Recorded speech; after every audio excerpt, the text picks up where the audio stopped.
everybody. It's been a while. It's been 2 weeks.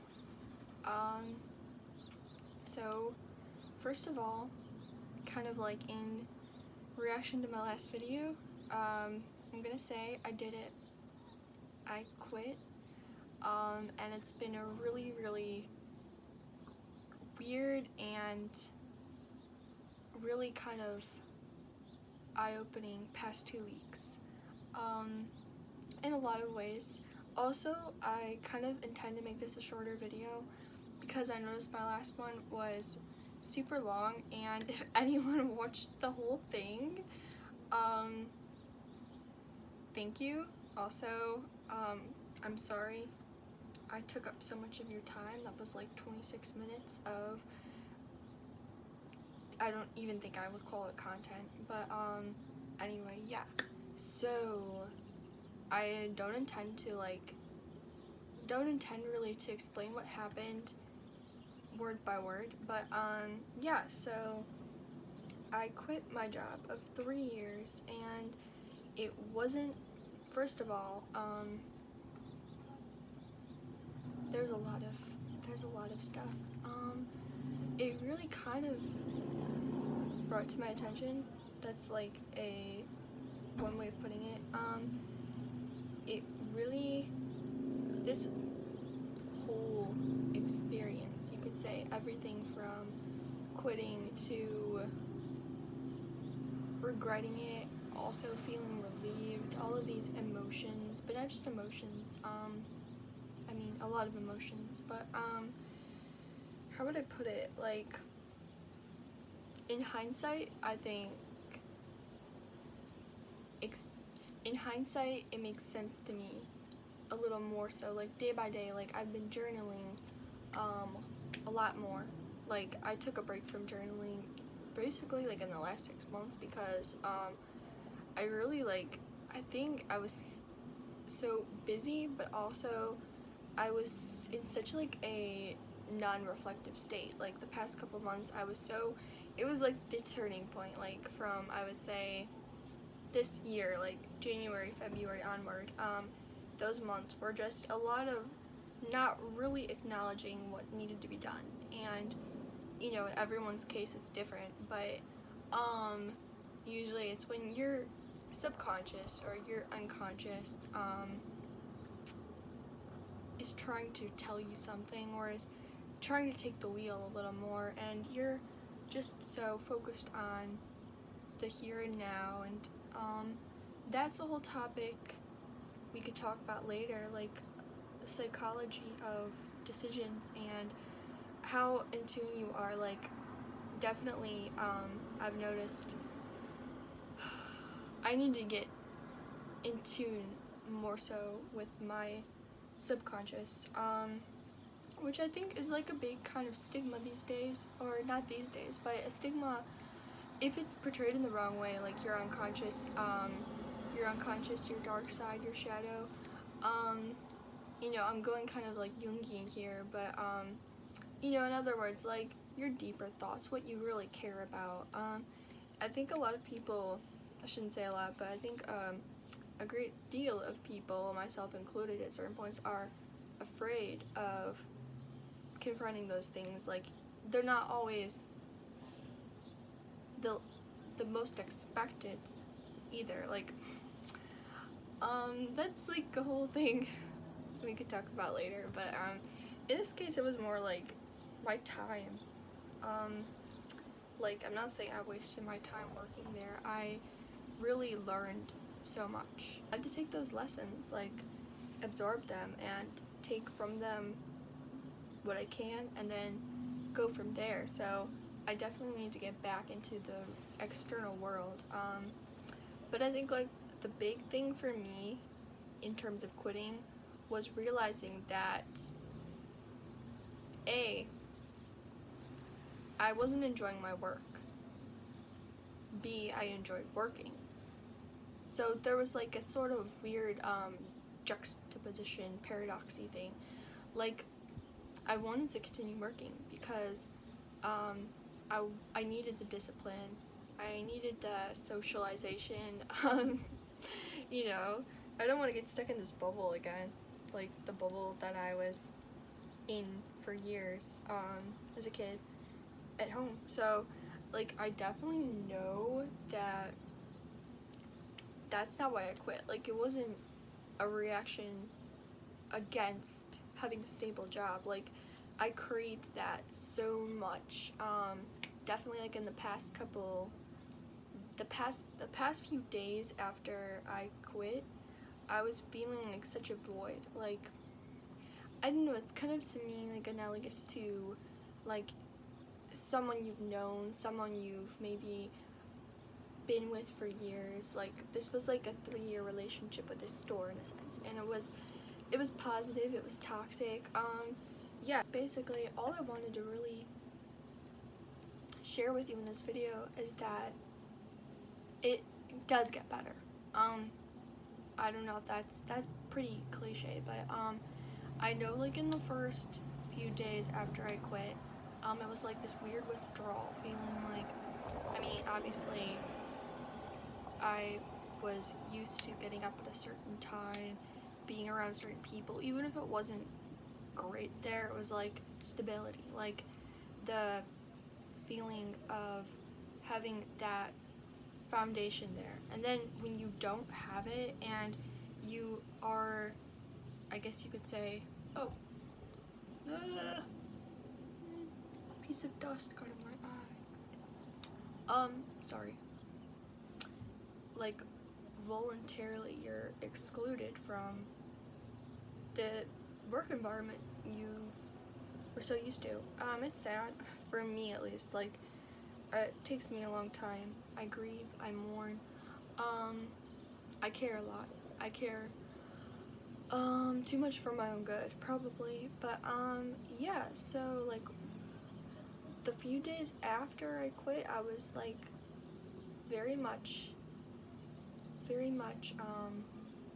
you know, feeling down, feeling a bit depressed, and it was a good wake up call to how much I needed to focus on my own needs, I guess you could say, because those needs weren't being fulfilled at this job anyway. So like, I guess I think it's personality too. Like, some people have different needs. Everyone has different needs, but I guess like right now I'm in such a I don't have any answers kind of mode, which is why I was so reticent to make a video again. I almost thought like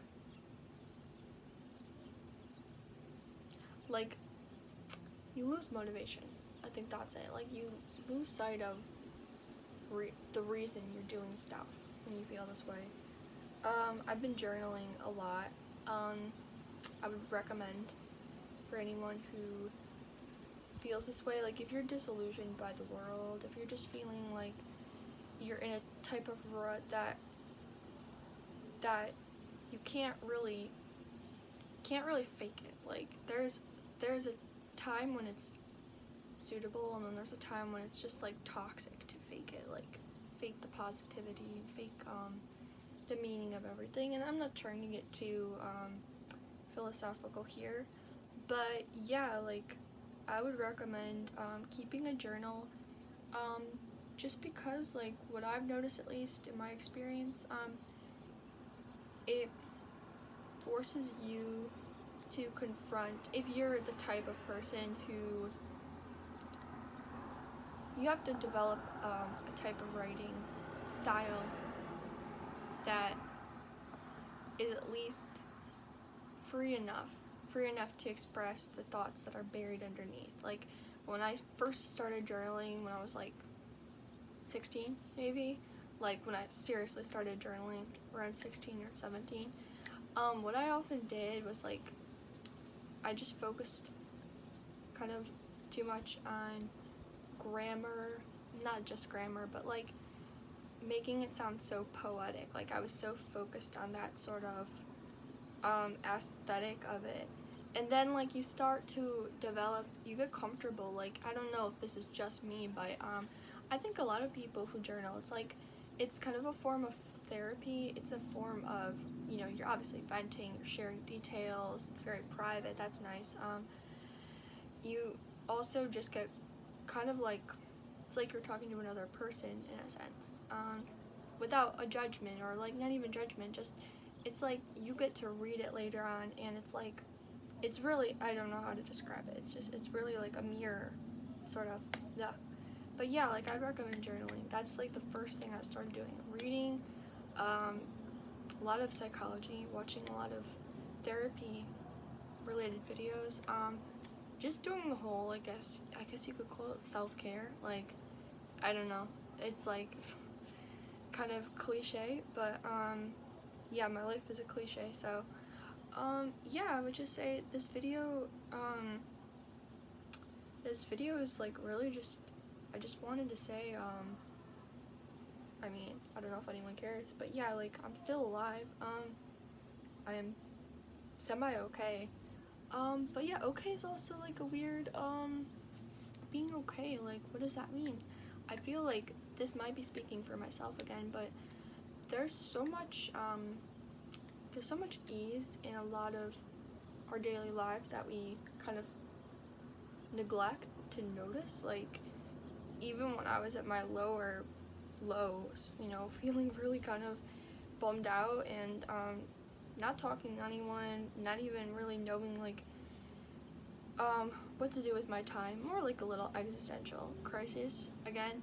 But I was thinking, like, there's so much surrounding me that I'm so privileged to have, even the most basic things, like, it's where I get kind of fed up with myself in a sense, like how ungrateful I can be that I can complain about so much stuff, and like it's very hard to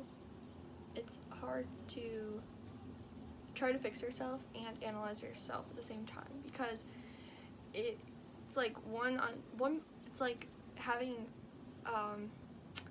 it's like having two people kind of debating in your head, like, should I try to improve my life and enjoy things more, or at least get rid of, at least eliminate the more negative aspects, or should I develop like more grit? Should I develop a stronger mentality so I can kind of withstand anything and like be toughening up? And it's like really hard. I think it's good to get feedback when you're ready. I don't think you have to get it right away. You can spend some time alone, however long that may be. Maybe you could handle only a few hours, a few days. I think some people, when it's something like really tragic or just really significant, I think it's okay, as long as you're not putting yourself in a bubble, as long as you're not putting yourself at risk. I think it's okay to spend even weeks by yourself. I think honestly, if it's warranted, that like, some of us are in such a high speed environment, however you want to put it, like, we're just drained. I think that was also part of it. Like, I think when I work next, which will be sooner than later, I'm going to find a more introverted type of work environment. Like, I know that's like hard to find, but or maybe hard to find when you don't have the skills, and I think that's kind of where I'm at. Like, I need to develop more of the skills to deserve, not deserve, but like, to warrant working in a more quiet workplace. Like, it's sort of obvious the kind of job you work if you're in a social retail grocery store environment. Like, you have to adapt to that or leave, and I think I wasn't adapting. I was like trying to change myself. I was trying to also change the structure of my job, or maybe I was just trying to, if I really went into that store, it was more like it just wasn't working out the way I wanted it to, like, for a lot of reasons. But I think I was just really stressed out, and I didn't really find the help I needed to like just work in a way that worked for me.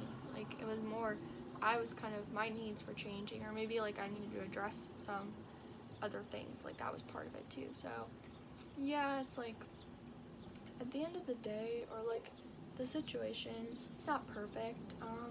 I was even sad this morning because it's a Saturday, and I always like working Saturdays and Sundays. Like I was always excited to work weekends because they were like the busiest time.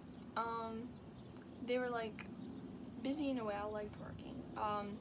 Like I liked the influx of customers. I just like to stay in my sort of own little spot, my own little corner, and the social demand, like getting brought up to the registers and having to ring. I know it's like it's an easy job. It's like it's a very robotic job, and that wasn't the part I hate. I didn't hate anything, but like I think it was the constant like hot and cold from getting to focus on tasks to all of a sudden being called up to socialize, and sometimes socialize in a stressful environment. Retail, you know, especially in the summer, I noticed people, I don't know, it's just the pace wasn't working for me. Like it was too fast paced for me, I guess. Yeah. So I promise you better videos, and this is what you got. To be honest though, like it will take a little more time for me. I'm developing skills, but it's slower than I thought, like everything, right? It's a daily process, but you have to be patient with yourself and push yourself at the same time, just like another paradox. But I do appreciate the support, even if it's just emotional support. Like, I mean, it's kind of what my videos come down to, I guess. I always imagine, like, you know, I always used to think, like, as a kid, or, you know, when I was 13, it was like 3 years from now I'll have everything together. You know, that I'm 16, 3 years from now I'll have everything together. I think it's just kind of a wishful thought that at some point we will have reached the precipice, or whatever it's called, of equilibrium. You know, I'm trying to sound too smart now, but balance, right? We just want balance. Some of us do, you know. Yeah, I'm gonna wrap this video up before I hit 20 minutes, but I just want to thank everybody who watches my videos. This doesn't really sound that sincere. I think I'm just kind of figuring it out, so I guess I should say thank you for watching again, if you reached the end of this video, and I just hope to produce some better content soon. Okay, have a nice one.